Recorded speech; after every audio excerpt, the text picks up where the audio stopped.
कथा से सटते रहें, नजदीकी बनाएं, संसार से ज्यादा नहीं, बीवी बच्चों से ज्यादा नहीं, क्योंकि एक दिन हमें छोड़ना है इनको। बीच में मिले हैं और बीच में छोड़ना है। केवल परमात्मा हमारे साथ हरदम रहेगा, अभी भी है और रहेगा। बाबा लिख रहे हैं, क्या है प्रभु?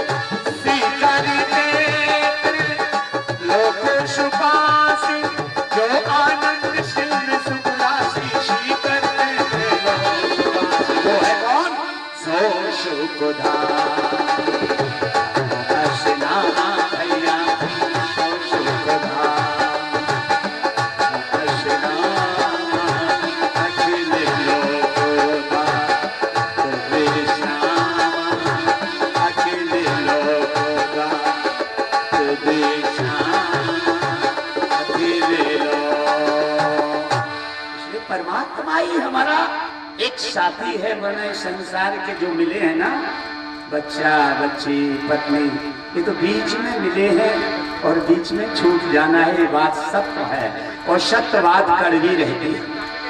इसलिए बड़े आनंद में पधारे हैं, जितना बन सके हम भगवान से जुड़े। कथा से जुड़ना माना भगवान से, यज्ञ से जुड़ना माना भगवान से जुड़ना है। इसलिए माताओं भाई बहनों से निवेदन है, शीघ्र से आज कथा का विश्राम दिवस है, इसलिए बड़े आनंद में विराजमान होकर के आज सारे दिनों का फल आप लीजिएगा और व्यास पूजन करिएगा, प्रभु से प्रार्थना करिएगा।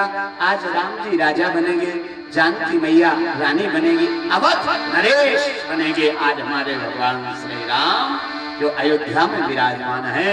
इसलिए बड़े शीघ्र से आप पधारे और उनका आकर के आप आशीर्वाद तिलक और आपने श्रद्धा सुमन प्रभु को, ठाकुर जी आपने मुझे संसार सागर में भेजा है, हम बस आपका ही ये सब कुछ है, हम आपको कुछ अर्पित कर रहे हैं। इसलिए सब पधारे, हम मंगलाचरण शुरू होने जा रहा है, आप अपना अपना स्थान ग्रहण करें। देयं सदा परिमभक्तं अभीष्टदोहम् तीर्थास्पदं शिव विरञ्जनुतं शरण्यं हृदयातिहं प्रणतिपाल भवाब्धिपोतं वन्दे महापुरुषते शरणारविन्दम्।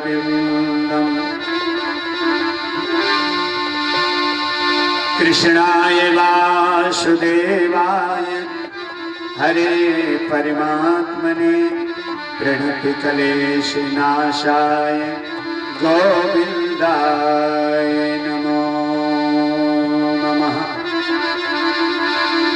तुलसीदास जी के पद कमल बारंबार मनाऊं, गुण गावों श्री राम के हनुमत हो सहाय। लेत सदा शुद्ध दीन की सहज दया के धाम, जननी जनक इस जीव के प्रभु श्री सीताराम। बोले भक्तवत्सल भगवान की, वृंदावन बिहारी लाल की, श्री हनुमान जी महाराज की, यज्ञ भगवान की, यज्ञाचार्य जी महाराज की, समस्त आचार्यों की। नमः पार्वती पते हर हर महादेव। त्राता स्मरणीय कारुण करुणा वर्णालय सर्वेश्वर के मालिक सर्वनियंता जगदाधार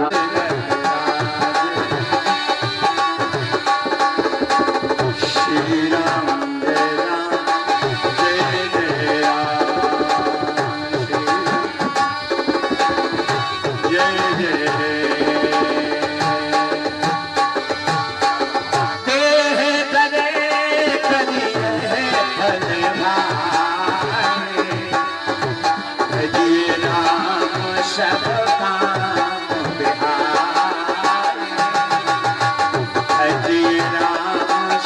काम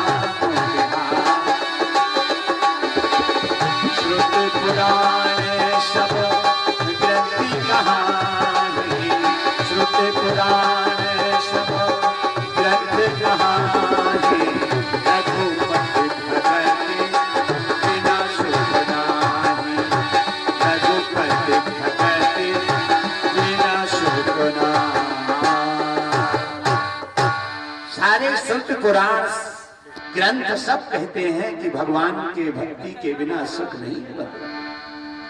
हम भगवान से जुड़े, दुनिया की संपत्ति से नहीं, ये तो केवल हमारा निमित्त मात्र है। जब तक संसार में है, परिवार के भरण पोषण के लिए, स्वयं के भरण पोषण के लिए है, लेकिन वास्तविक ये भरत जी महाराज जी राम जी के भैया छोटे अपने चरित्र से बताते हैं। जब सारे अयोध्या वासियों ने भरत जी को प्रोत्साहन दिया, गुरु वशिष्ठ जी को प्रोत्साहन दिया, इस राज सत्ता को, इस संसार की संपत्ति को, जो अवध राज सुरराज सिहाई, दशरथ धन लख धनद लजाही, भरत इसको अपनाओ। जब राम जी आ जाएंगे वापिस 14 वर्ष के बाद, तो फिर वापिस ये राज देकर के फिर प्रभु की सेवा करना, लेकिन अभी आप संभालो। लेकिन भरत जी बताना चाहते हैं कि ये संसार की दौलत से एकदम मत जुड़ जाओ, पहले परमात्मा को प्राप्त करने का यत्न करो। एकदम उस अयोध्या के राज से नहीं जुड़े भरत। कहा गुरुजी आप कहना क्या चाहते हैं? गुरु वशिष्ठ जी ने कहा जो त्रिकालदर्शी हैं, जो विधाता की गति को भी मेटने वाले हैं, गोस्वामी जी महाराज जी ने लिखा, वशिष्ठ जी कोई साधारण नहीं है, वो ही भरत से कह रहे हैं। भरत वशिष्ठ जी क्या है? बाबा दिख रहे हैं। जो गोसाई विधि मति गति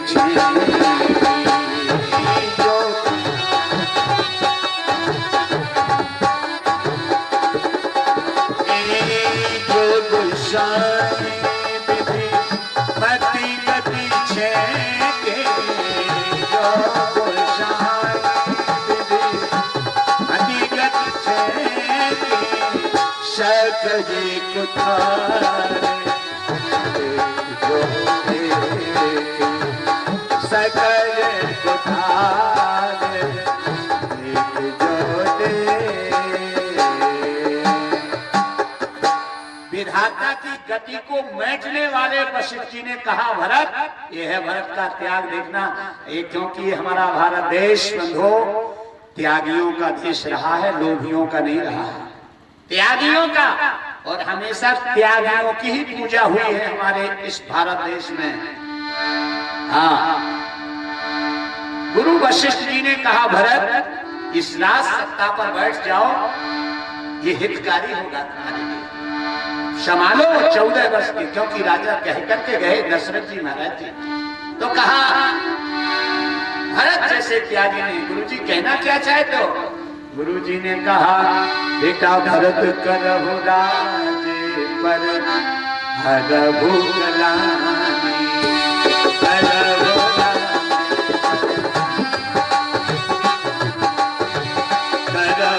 राजी पर हरहु भलानी, करहु राजी पर हरहु गलानी, मानहु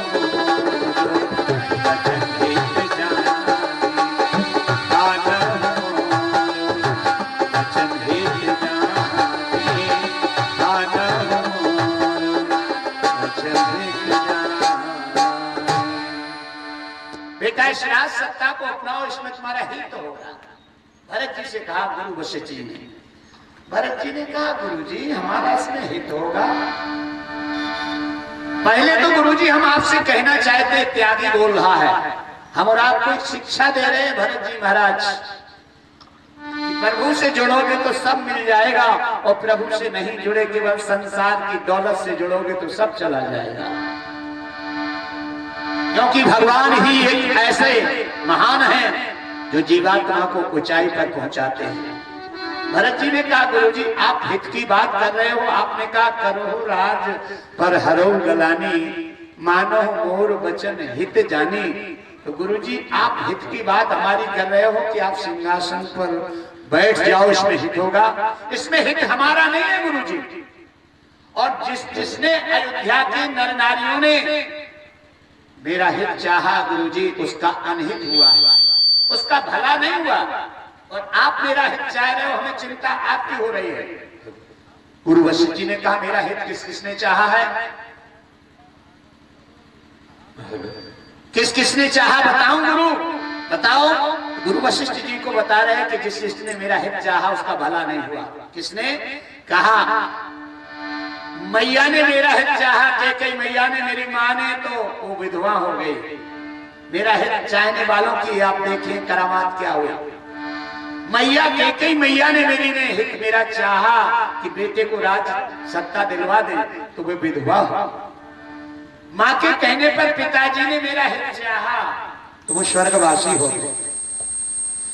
भैया श्री राम जी ने मेरा हित चाहा। भैया ने स्पष्ट कहा था कि भरत प्राण प्रिय पावहि राजो। श्री राम जी का बात है। भरत जी कह रहे हैं मेरा हित चाहने वाले भैया श्री राम जी का, चाहने वालों का कभी हित नहीं हुआ गुरु जी। भैया ने मेरा हित चाहा, राघव ने। भरत जी कह रहे भैया ने कहा भरत प्राण प्रिय पावहि राजो, विधि सब विधि मोहि सन्मुखवा। भैया ने हित मेरा चाहा कि भरत राज सत्ता को प्राप्त करे, तो भैया वनवासी हो गए 14 वर्ष के लिए। तो गुरुजी मैया ने मेरा हित चाहा तो विधवा हो गए, पिताजी ने हित चाहा तो स्वर्गवासी हो गए, भैया श्री राम जी ने हित चाहा तो वनवासी हो गए। और गुरुजी आप भी मेरा हित चाह रहे हो, आपका क्या होगा, मुझे आपकी चिंता हो रही है। और गुरुजी भरत जी ने कहा इस संसार की दौलत में प्राणी का हित नहीं है। एक शिक्षा दी प्रभु से जुड़ने में ही हित है, संसार में हित नहीं। बोले नहीं, ये तो मरघट बन चुका है। ये अयोध्या जब से भगवान श्री राम जी निकल गए हैं अयोध्या नाथ, तो ये अयोध्या मरघट हो चुकी है। थोड़ा विचार करिए, जिस शरीर से आत्मा रूपी परमात्मा श्री राम निकल जाते हैं वो शरीर किस लायक रहता है, घर के रखने लायक नहीं जी, मरघट लायक। मरघट वशिष्ठ भरत जी ने कहा गुरु जी ये मरघट बन चुका है अयोध्या, मरघट में राज नहीं होता है। जहां से राम जी निकल जाते हैं, जिस शरीर से राम जी निकल जाते हैं आत्मा रूपी परमात्मा, वो मरघट लायक रहता है। और यहाँ अयोध्या से भी भगवान श्री राम जी निकल गए, ये अयोध्या भी मरघट बन चुकी है। बाबा गोस्वामी जी महाराज निकले, कवकुल कमल दिवाकर संत शिरोमणि भक्त भूषण गोस्वामी जी महाराज जी ने दर्शाया है कि भरत जी कह रहे हैं गुरु जी अयोध्या में यह मरघट हो चुके, अयोध्या नहीं रही है और मरघट में राज नहीं होता है। कैसे? भरत जी ने कहा ये क्या है, अयोध्या नहीं है। हरे मशान जन पर जन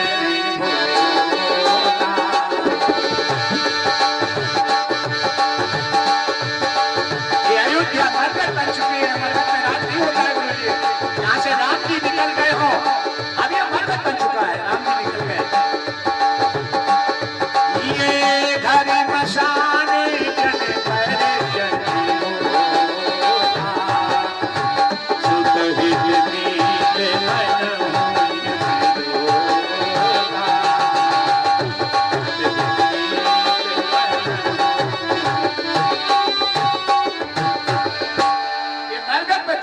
अयोध्या फिर कहाँ है?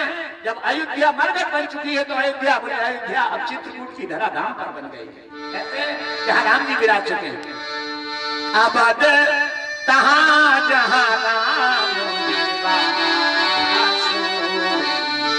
अबद तहाँ राम निवासु भैया। अयोध्या मरघट चित्रकूट में राम जी पहुंच गए, वहां अयोध्या बन गई है। अबद जहाँ जहाँ राम निवासु कहाँ दिवस जहाँ कहाँ दिवस जहाँ। तो अयोध्या जैसे साम्राज्य को भरत जी ने नहीं चाहा, किसको चाहा? भगवान को चाहा। तुम भी संसार वासियों भगवान को चाहोगे तो भगवान की दौलत तो अनायास मिल जाएगी। हाँ, जैसे रसगुल्ले के साथ दुनिया फ्री में मिलती, दुनिया की को कीमत देना पड़ता है मिठाई वाले को नहीं, वो दुनिया में रख करके रसगुल्ला देता है, दुनिया की कोई पैसा नहीं लेता है रसगुल्ले के लिए। ऐसे ही तुम संसार में परमात्मा रूपी रसगुल्ले को प्राप्त करना चाहोगे तो ये संसार में वैभव रूपी संपत्ति रूपी दुनिया फ्री में मिल जाएगी रसगुल्ले के साथ, परमात्मा रूपी रसगुल्ले कोई करना नहीं पड़ेगा। इसलिए परमात्मा को चाहो जब तक श्वास है, श्वास श्वास में राम रट बिठा, श्वास मत खोए, ना जाने श्वास की फिर आवन होए ना। इसलिए भरत जी ने परमात्मा को चाहा। प्रभु का नाम ना फिर आगे श्रृंखला हमारे गुरु प्रसाद जी आचार्य करें। सीताराम राम राजा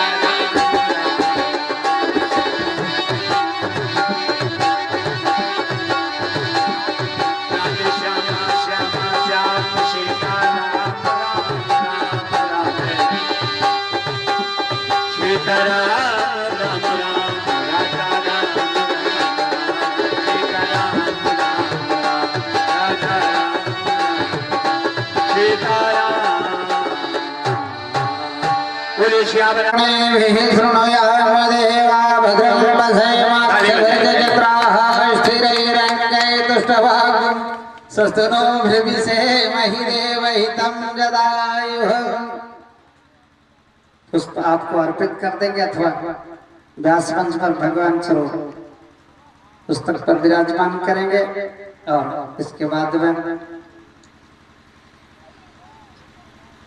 हम चाहेंगे दीदी जी आप जगदम्बा तिवारी जी को सम्मानित करें।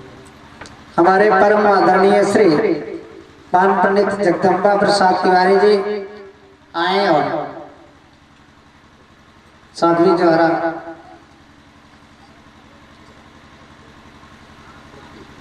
सीधा हो जाए।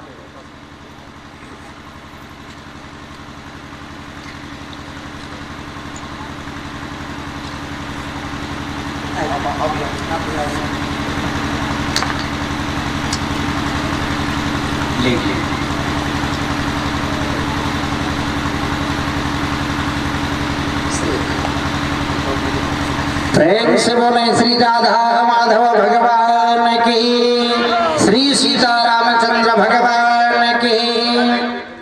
तो भैया जोर से जयकारा बोलो कि ऐसा लगे कि बहुत से लोग आ गए हैं, क्योंकि कहा गया है श्रोता वक्ता ज्ञान निधि कथा राम के गूढ़। जब विद्वान कोई श्रोता होता है तभी किसी विद्वान का मन सुनाने में भी लगता है। कहने का आशय है आप लोगों को संत प्रवर श्री बाबा श्रीमद गोस्वामी तुलसीदास जी के रामचरितमानस से मिलेंगे लोग पूछेंगे तेरा परिवार कितना है, मिलेंगे लोग पूछेंगे तेरा घर द्वार कितना है, मगर ये न पूछेगा कोई कि प्रभु से प्यार कितना है, मगर ये न पूछेगा कोई कि प्रभु से प्यार कितना है। भैया ये रोज आपकी उपस्थिति बता रही थी, बच्चों के मुखमंडल का उत्साह बता रहा था, और हमारे पास तो रोज राजेंद्र भैया पहुंच जाते। कितने बजे से कौन सा प्रसंग क्या सुनाएंगी आप आज इतना, और कल से तो बराबर हमसे कह रहे हैं कि कल के लिए तो समय की कोई सीमा नहीं है। अगर महाराज आप जितना भी, हमने कहा कि बोलने के लिए तो बहुत कुछ है लेकिन शरीर आदेश देवे तब ना, और हर चीज की भाई भोजन तो बहुत बढ़िया है, रबड़ी तो बहुत बढ़िया महाराज पौष्टिक है, लेकिन शरीर को कितनी आवश्यकता है उतनी खाओगे तो आनंद मिलेगा। और मान लो जितनी आ रही थी अगर हमें पूरी गोविंदाय नमो नमः तो कथा हो पाती क्या? फिर हम महाराज वहां भगते हो तुम हमें डॉक्टर के यहाँ ले जाते। तो भाई इसलिए हर चीज की अपनी एक सीमा है, हर चीज की अपनी एक व्यवस्था है। हमारे शरीर को जितने भोजन की जरूरत है उतना ही करना चाहिए, और उतने में ही आनंद। अगर ज्यादा कर लोगे तो ना नींद आएगी, परेशान हो जाओगे। तो ऐसे ही महाराज सारी व्यवस्थाएं उनके अनुसार ही हम लोगों को चलना है। सब लोग ठाकुर जी के नाम में, क्योंकि नाम ही जीवन का सार है। माताओं का स्वभाव होता है कि जब ये सुबह जगती हैं तो सबसे पहले इनकी नजर झाड़ू पर जाता है। पहले महाराज इनकी व्यवस्था झाड़ू है, घर की सफाई करती हैं ये। क्यों? घर गंदा ना रह जाए। अगर मान लो कोई सुबह मेहमान पड़ोसी आ गया और अगर घर गंदा पड़ा होगा तो वो देखेंगे, कहेंगे कि अरे राम राम, इनके घर में कितनी गंदगी पड़ी है। हर माता अपने घर को साफ सुथरा रखना चाहती है, जिससे इंसान आकर के ठहरे। विचार करना, रोज घर में झाड़ू लगती है फिर भी रोज कूड़ा फैल जाता है। और अगर मान लो 2-4 दिन झाड़ू ना लगाओ तो घर कूड़ा घर बन जाएगा। और धोखे से भी यदि कोई पड़ोसन आ गई तो इतनी बदनामी करेगी बाहर जाके कि बाप रे बाप, उनके घर गए थे, इतना गंदा पड़ा था कि हमारा तो 1 मिनट रुकने का मन नहीं किया, हम तुरंत ही चले आए। विचार करना, अगर घर में 2-4 दिन झाड़ू न लगे तो कोई इंसान नहीं रुक सकता। और इस हृदय आंगन में तो न जाने कितने जन्मों से झाड़ू ही नहीं लगी महाराज। ना धर्म की झाड़ू, ना भक्ति की झाड़ू, ना राम नाम की झाड़ू, ना सत्कर्म की झाड़ू। तो ये घर कितना गंदा पड़ा होगा महाराज। तो जब वहां गंदे घर में कोई इंसान नहीं रुकना चाहता है तो इस गंदे घर में भगवान कैसे रुके? विचार करना, ऐसा बताते हैं विद्वान कि आए वो, भगवान आता है हृदय में बैठने के लिए, लेकिन बोले आए वो और यूं झांक कर जाने लगे। दामन पकड़कर मैंने पूछा आप क्यों जाने लगे? तो दामन झटक कर चल दिए और यूं कहते हुए, बैठूं कहां तेरे दर में, गैर है बैठे। भगवान कहते मैं कहां बैठूं, जगह नहीं है। काम बैठा है, क्रोध बैठा है, राग द्वेष ईर्षा मद मत्सर, महाराज चतुराई चालाकी छल कपट, हमने इतने कूड़ा यहाँ इकट्ठे कर रखे हैं कि भगवान को बैठने की जगह। और भगवान को प्यारा क्या है? बोले निर्मल मल जन सो मोहि पावा, निर्मल मल जन सो मोहि पावा,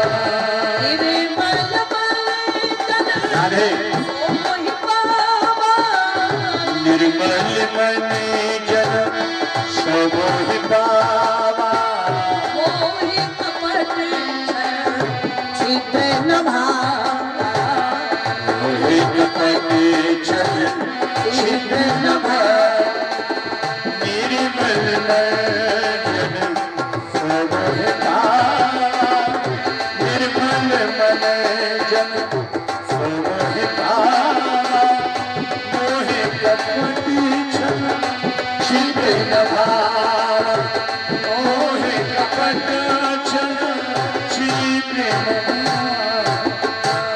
भगवान कहते मुझे छल कपट अच्छा नहीं लगता।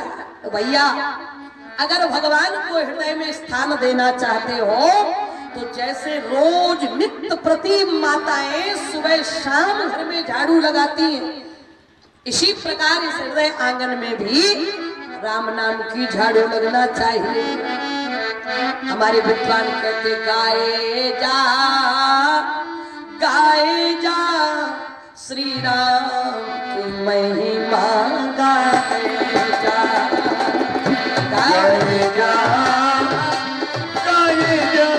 श्री राम की महिमा, गाए जा शाम सवेरे मन मंदिर में, शाम सवेरे मन मंदिर में, झाड़ू रोज लगाए जा, गाए जा श्री राम की महिमा, गाए जा। गाए जा श्री राम की महिमा, गाए जा। लगाते रहना झाड़ू महाराज, कभी बंद मत करना। और ये जरूरी है महाराज, निश्चित है कि जब आप ज्यादा भक्ति करेंगे, ज्यादा भजन करेंगे तो दुनिया के लोग आप पर टीका टिप्पणी करेंगे, उन पर ध्यान नहीं देना है। आप संसार है ये जीने नहीं देता हमारा। कितना भी आप जो काम करोगे वही उंगलियां उठाने वाले लोग मिल जाएंगे। अगर आप भक्ति ज्यादा करोगे कहेंगे एक नंबर का ढोंगी है। अगर आप महाराज यज्ञ करा रहे हैं तो दुनिया वाले ये भी कहेंगे कि कुछ फायदा होता होगा, 10, 20, 50 हजार महाराज कमा लेते होंगे। हम तो कहते जब इतनी बढ़िया कमाई है तो तुम क्यों दिक्कत में महाराज 2-4 यज्ञ तुम भी कराना शुरू कर दो, तुम भी 1-2 लाख कमा लो। करना भी नहीं है और जो कर रहा है उसके ऊपर टीका टिप्पणी भी करना, ये संसार का नियम है महाराज, यहाँ नहीं जीने देंगे आपको। अगर आप पूजा पाठ करते हैं तो ढोंगी कहलाएंगे और नहीं करेंगे तो कहेंगे 1 नंबर का पापी है, भगवान ने इतना माना है, इतने महाराज ईश्वर की कृपा से धन दौलत बाल बच्चे, लेकिन महाराज अपने गांव में एक सत्यनारायण की कथा भी नहीं होती तो दुनिया छोड़ती नहीं है। एक बाप बेटे जा रहे थे महाराज कहीं की यात्रा, तो दोनों ही घोड़े पर बैठे हुए जा रहे थे। गांव से निकले तो गांव वालों ने देखा कि अरे राम राम राम, कितने निर्दयी हैं दोनों बाप बेटे। बेचारा कमजोर घोड़ा, एक माने बिना वाणी का जीव, दोनों ही लदे हुए जा रहे, शर्म नहीं आती, दया नहीं आती। तो पिता ने कहा कि बेटा एक काम करो, यहाँ के लोग देखो कैसे उलाहना मार रहे हैं, हम एक काम करते हैं, हम लोग एक एक करके घोड़ी पर बैठेंगे। तो उसने कहा ठीक है। तो लड़का बैठा जा रहा था, पिता पैदल जा रहा था। दूसरे गांव से निकले, गांव वालों ने देखा, बोले हाय राम, कलयुग आ गया, घोर कलयुग आ गया, कैसा पापी लड़का है, शर्म नहीं आती, बाप पैदल जा रहा है, लड़का घोड़े पर लदा हुआ जा रहा है। तो लड़के ने कहा पिताजी हम नहीं बैठेंगे, देखो गांव वाले कैसा उलाहना दे रहे हैं, इसलिए आप बैठो। तो पिताजी बैठ गए और जब तीसरे गांव में पहुंचे, गांव वालों ने देखा, बोले कैसा निर्दयी बाप है, अरे बच्चों के लिए पिता क्या नहीं करता, और जो खुद घोड़े पे लदा हुआ जा रहा, लड़का बेचारा पैदल चल रहा है। तो भैया उन्होंने कहा पिताजी, बोले बेटा हम भी नहीं बैठेंगे। लड़का बोला हम भी नहीं, गांव वाले उलाहना दे रहे। दोनों पैदल जा रहे थे घोड़ा लेते हुए, और चौथे गांव में पहुंचे, गांव वाले बोले इन जैसा मूर्ख नहीं देखा। बोले बताओ सवारी साथ में और दोनों ही पैदल जा रहे। तब बाप बेटा ने माथा पटका और विचार किया कि अगर इनकी बातें सुनते रहेंगे तो अपने ही परेशान रहेंगे, इनका बिगड़ने वाला बिगड़ तो अपना रहा है, अपन जो कर रहे हैं उसी में टीका टिप्पणी कर रहे हैं लोग। इसलिए अगर बुरे लोग अपना बुरा कर्म नहीं छोड़ सकते तो अच्छे लोगों को कभी भी अपनी अच्छाई का त्याग नहीं करना चाहिए महाराज। उनका काम है वे बुराई कर रहे हैं, लेकिन हमारा काम है हमें अच्छाई करना है। इसलिए हमारे यहाँ लिखा है, विद्वान ने बहुत अच्छे संत हुए हमारे यहाँ के श्री पथिक जी महाराज, जिन लोगों ने सुना होगा, बहुत ऊंचे संत हुए, उनकी ये लेखनी है। उन्होंने लिखा है कि गाए जा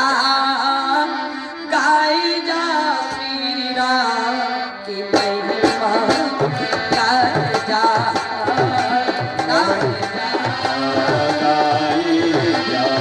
श्री राम की महिमा, गाए जा शाम सवेरे मन मंदिर में, शाम सवेरे मन मंदिर में, झाड़ू रोज लगाए जा, गाए जा श्री राम की महिमा, गाए जा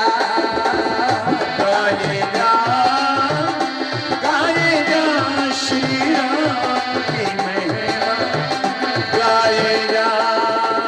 तरह तरह के लोग यहाँ पर, दुनिया एक तमाशा है, तरह तरह के लोग यहाँ पर, दुनिया एक तमाशा है, दुनिया एक तमाशा बंदे, दुनिया एक तमाशा है, दुनिया एक तमाशा बंदे, दुनिया एक तमाशा है। चाहे सुख हो चाहे दुख हो, चाहे सुख हो चाहे दुख हो, फर्ज तू अपना निभाए जा, गाए जा श्री राम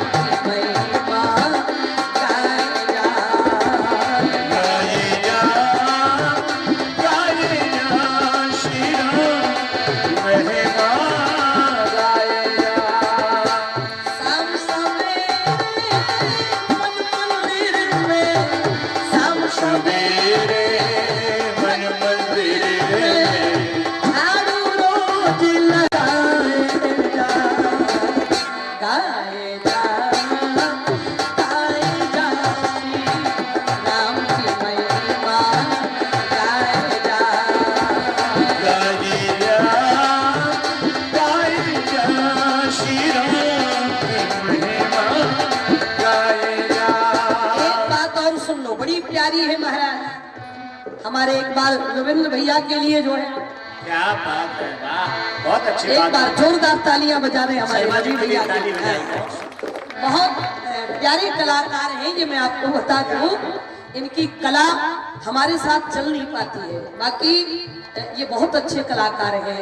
ढोलक के मामले में इनका नाम है महाराज, और हर विद्वान चाहता है कि ये उनके साथ रहें, लेकिन फिर भी ये हमारा बड़ा सम्मान करते हैं और मुझे सगी बड़ी बहन के जैसा ही दर्जा है, और मैं भी इन्हें छोटा भाई ही महाराज मान करके मैं डांट भी देती हूँ और महाराज मैं ध्यान भी रखती हूँ उसका।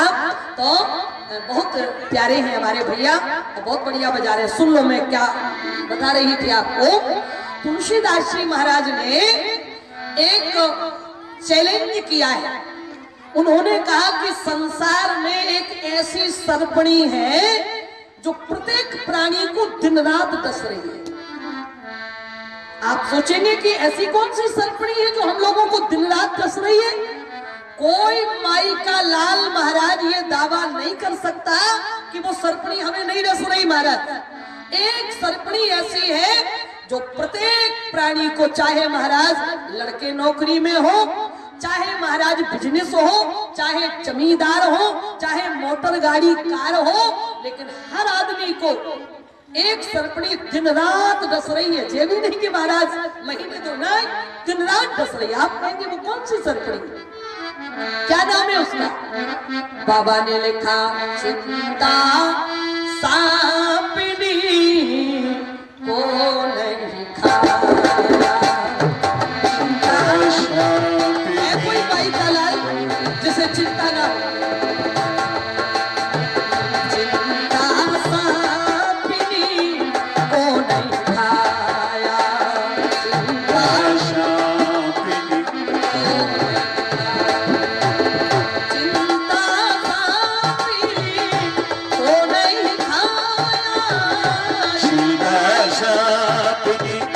को नहीं खाया, ओ जग जाहिरा क्या भी माया, जग जाहिरा अच्छी सांपनी को नहीं खाया भैया, चिंता सांपनी को नहीं खाया, ओ जग जाहिरा व्यापी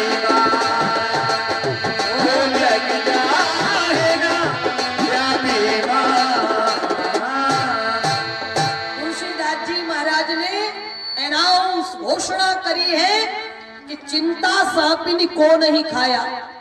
है कोई ऐसा माई का लाल जिसे किसी प्रकार की चिंता ना लगी हो? हर आदमी किसी ना किसी चिंता में डूबा रहता है।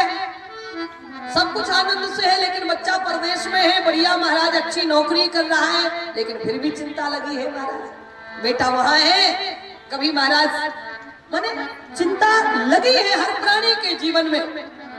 आपको मालूम है, इसको तुलसीदास जी महाराज ने शर्पणी बताया है। और अगर महाराज चिंता रूपी शर्पणी किसी को डसती रहे तो चिंता और चिता जलाने का काम करती है। दोनों एक राशि की है। चिंता भी आदमी को जलाकर राख करती है और चिता भी जलाकर राख करती है, लेकिन अंतर इतना है कि चिता तो मुर्दे को जलाकर राख करती है, लेकिन चिंता तो जिंदा को ही जलाकर राख करता है।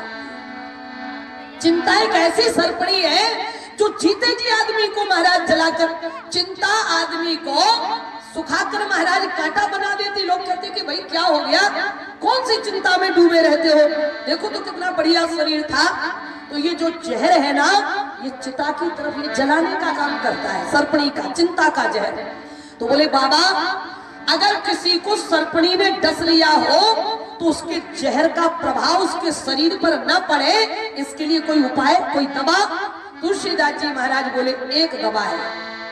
अगर किसी को सर्पणी ने डस लिया हो और यदि उसे कहीं भी सर्प की मणि मिल जाए तो सर्पणी के जहर का प्रभाव उसके ऊपर नहीं पड़ता।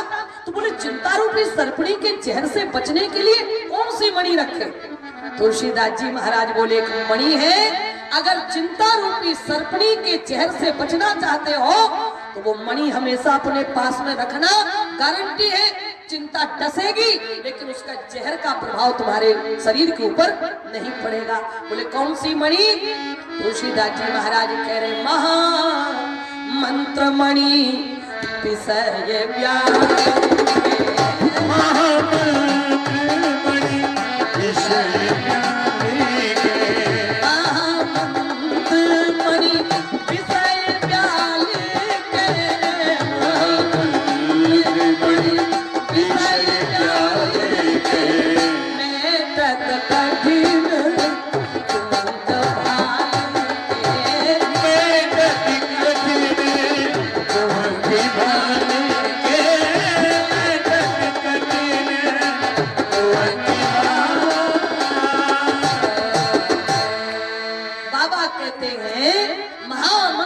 विषय ब्याल के और मैटत कठिन कुअंक बाल के। महाराज कहते हैं कि राम नाम रूपी मणि अपने पास रख लो तो जहर रूप में माने जो चिंता रूपी सर्पणी का जहर है वो आपके ऊपर नहीं चढ़ेगा। और अगर आपने ये उपाय नहीं किया, ये राम नाम रूपी मणि अपने पास नहीं रखी तो ये चिंता रूपी सर्पणी आपको जीते जी जला कर्रा कर देगी। लिखा और विद्वान ने कि चिंता विचिता इस जग में दोनों एक कहां दोनों साथ जलाते सीताराम भजन के बल पर राधे श्याम भजन के बल पर चिंता दूर भगाए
यही करके जा रही हूँ कि और कुछ सीख पाए हो कथा से, नहीं सीख पाए हो मैं नहीं जानती, लेकिन कम से कम इतना जरूर सीख लेना कि शाम सवेरे राम नाम की झाड़ू इस हृदय आंगन में लगती रहेगी।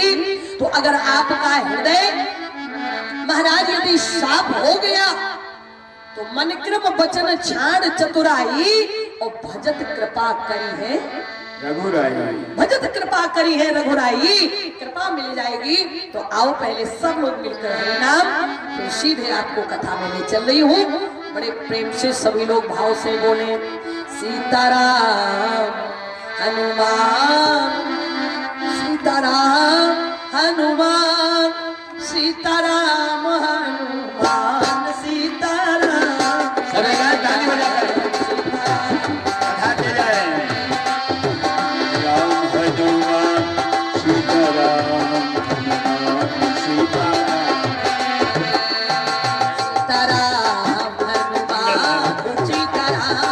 हनुमान सीताराम, सीताराम हनुमान, सीताराम हनुमान, सीताराम हनुमान,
सीताराम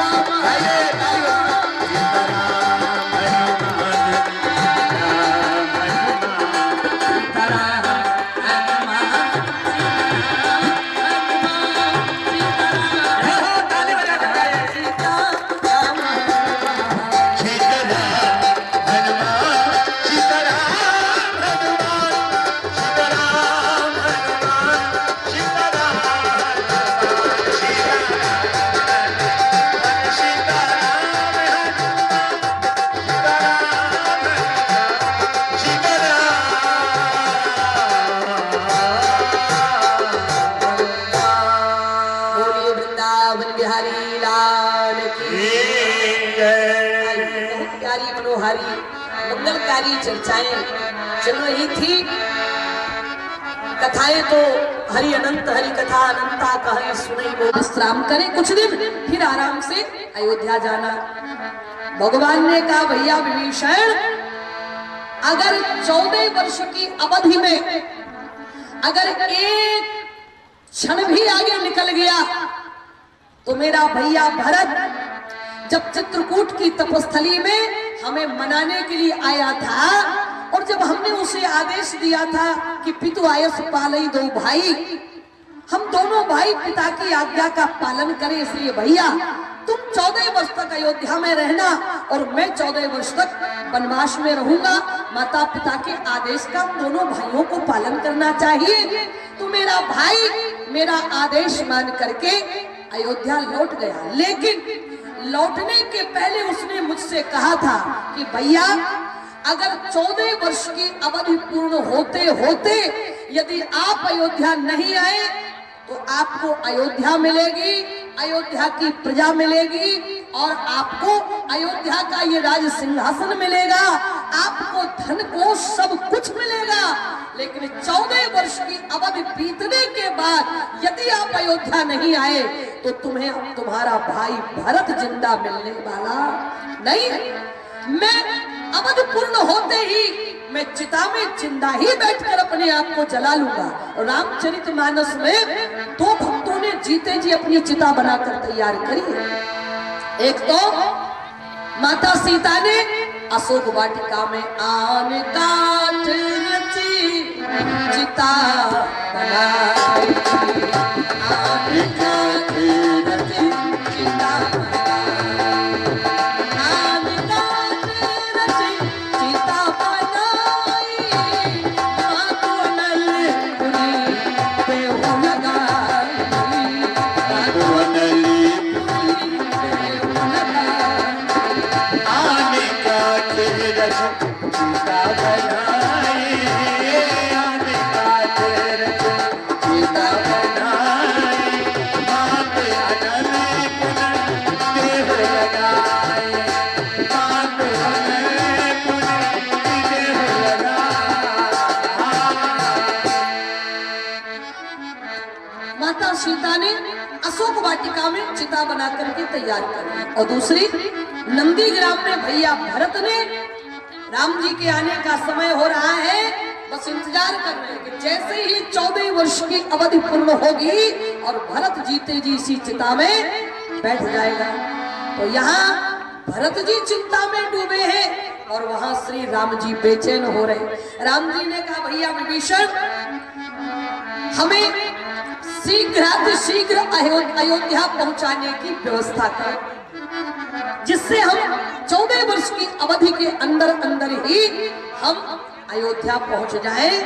तो विभीषण जी ने पुष्पक विमान बुलवाया और उस पुष्पक विमान में श्री राम जी, लक्ष्मण जी, श्री किशोरी जी और कुछ बंदर भालुओं के मन में राम राज्याभिषेक देखने की कामना है।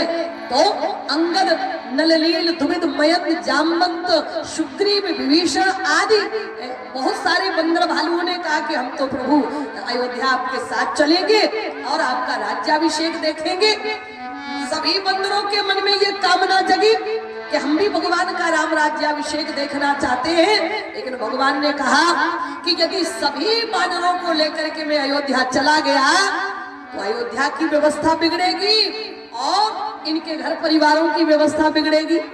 भगवान नहीं चाहते कि आप अपने घर गृहस्थी की व्यवस्था बिगाड़ करके हमारे पीछे दीवाने हो जाओ। अच्छा, भगवान ऐसी भक्ति को भी स्वीकार नहीं करता, क्षमा करिएगा। अगर महाराज बच्चे छोटे हों, जिनके लालन पालन की आवश्यकता महाराज पिता की जरूरत हो, जिस समय बच्चों को, पत्नी को जरूरत हो, जिस समय अपने पति की, बूढ़े माँ बाप को अपने पुत्र की जिस समय आवश्यकता हो, और ऐसे समय में यदि तुम्हें वैराग्य चढ़ जाए, यदि तुम्हें भक्ति चढ़ जाए, तो ऐसी भक्ति को भगवान कभी स्वीकार नहीं करते कि तुम अपनी महाराज पत्नी को बिलखते हुए छोटे छोटे नन्हे नन्हे मुन्ने बाल गोपालों को छोड़कर और बूढ़े माँ बाप को जो तुम्हारे सेवा की आवश्यकता है, तुम्हारी उपस्थिति की आवश्यकता है, तुम अपने कर्तव्यों से भागकर भगवान को भजना चाहते तो क्षमा करना। विद्वानों ने कहा न जग छोड़ो, भगवान का भी ये आदेश है कि न जग छोड़ो न हरि भूलो, कर्म कर जिंदगानी में, रहो दुनिया में तुम ऐसे जैसे कमल रहता है पानी में। अगर आपको वैराग्य चढ़ाए, यदि आपके मन में भक्ति का भाव जगा है, तो एक काम करो, न जग छोड़ो न हरि भूलो, न संसार को छोड़ो न भगवान को भूलो। बोले फिर कैसे रहे? बोले रहो दुनिया में तुम ऐसे जैसे कमल रहता है। कमल पानी में तो रहता है, लेकिन पानी की एक बूंद भी उसकी पंखुड़ी पर टिकती नहीं है।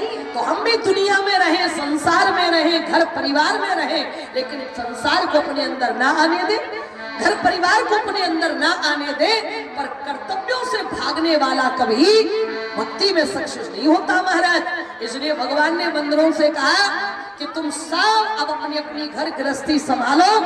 अच्छा, भरत जी ने भी देखो, अगर आप देखेंगे तो भरत जी ने भी यही किया। जब भरत जी राम जी को मनाने के लिए चलने लगे, चित्रकूट जाने को तैयार हुए, तो अयोध्या के जितने भी नौजवान थे उन्होंने कहा कि भैया कोई जाए ना जाए पर हम तो चलेंगे राम जी को मनाने के लिए।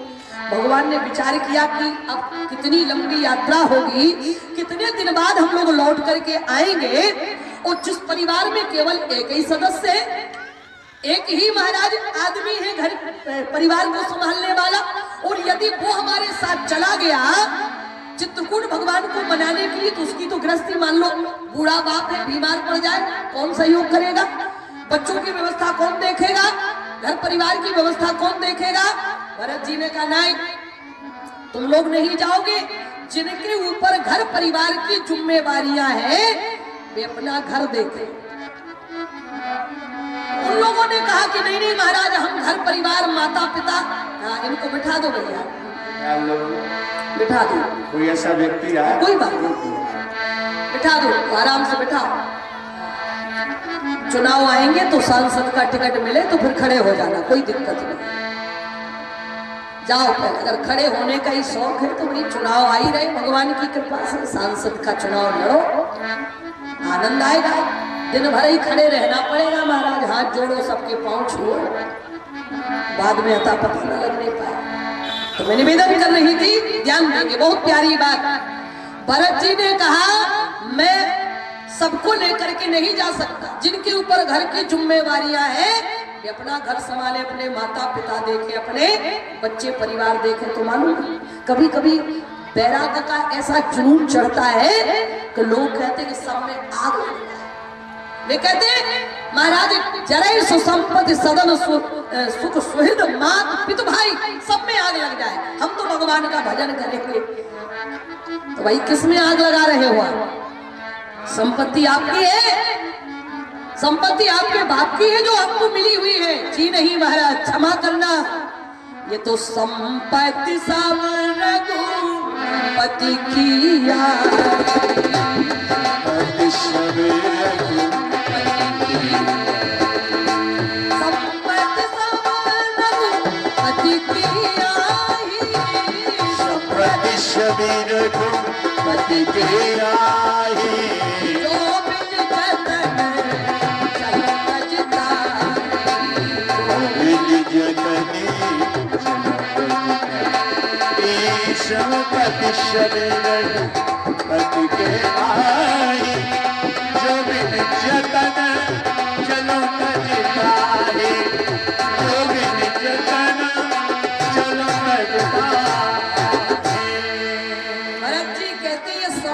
हमारी नहीं। और आप लोगों से भी मैं निवेदन कर देना चाहती हूँ कि जिन्हें भगवान ने संपत्ति दी है वे अपनी और अपने बाप की ना समझें। ये संपत्ति भगवान की है, जय हो।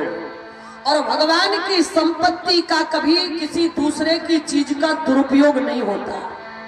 कई लोग कहते हैं हमारे बाप की जायदाद तुम्हें क्या लेना देना, हम चाहे जुआ खेले चाहे हम पी के नाली में पड़े रहे। तो क्षमा करना, एक दिन वो आएगा, क्योंकि जिसने भी समय शक्ति संपत्ति का दुरुपयोग किया महाराज, समय आने पर भगवान ने उसे धूल चटा दी। फिर महाराज शिकायत करने का भी मौका नहीं देता परमात्मा। संपत्ति का हमेशा व्यक्ति को सदुपयोग करना चाहिए। अगर परमात्मा ने दी है तो दीनहीन की सेवा में संपत्ति का उपयोग करो, धर्म में उपयोग करो। किसी गरीब कन्या का विवाह धन की कमी के कारण रुका हुआ है, गरीब कन्या का विवाह में सहयोग करो महाराज। कोई बीमार व्यक्ति इलाज नहीं करा पा रहा है, धन के अभाव में आप अपने धन का सदुपयोग वहां करो महाराज, आपको भी शांति मिलेगी और उसके बदले में आपको क्या मिलेगा ये आप अंदाजा नहीं लगा सकते। करके देखो महाराज, क्योंकि धन की 3 गतियां हैं, बताया था यज्ञाचार्य जी ने। पहली गति है दान, और दूसरी गति है भोग, और तीसरी गति अगर उसका आपने सदुपयोग नहीं किया तो महाराज वो तो चंचला है, एक जगह रहती नहीं है, उसे तो जाना है तो कोई ना कोई बहाना ढूंढ लेगी जाने का, और ऐसा बहाना ढूंढेगी कि तुम दुखी हो जाओगे, घर परिवार टूट जाएगा, कोई मतलब ही नहीं निकलेगा। इसलिए हमेशा संपत्ति का सदुपयोग करें। हाँ, अगर ऐसा कभी वैराग्य आपके मन में जगे तो एक बात अलग है।